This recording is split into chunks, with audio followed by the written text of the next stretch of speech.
I can't tell you how much I've enjoyed having this little greenhouse. It's the perfect place for me to spend some time on those cold days.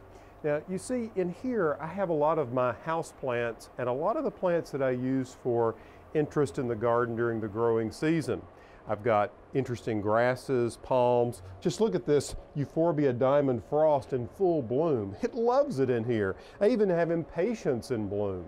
And look at my little fruit tree over here. This is a Myers lemon, and I was just soaking it down with an insecticidal soap to keep the mealybugs off of it.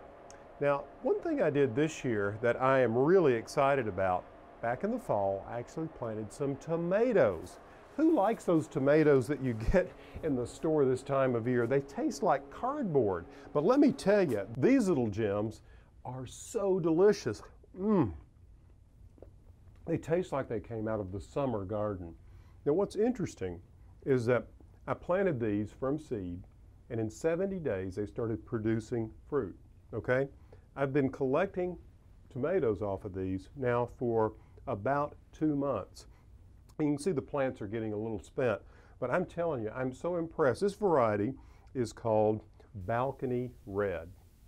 It's called Balcony Red because the plants tend to hang over and cascade. You see I have it in a wire basket here. Now, there's also a Balcony Yellow.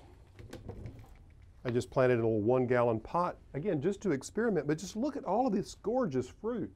So they're very generous with the tomatoes they produce.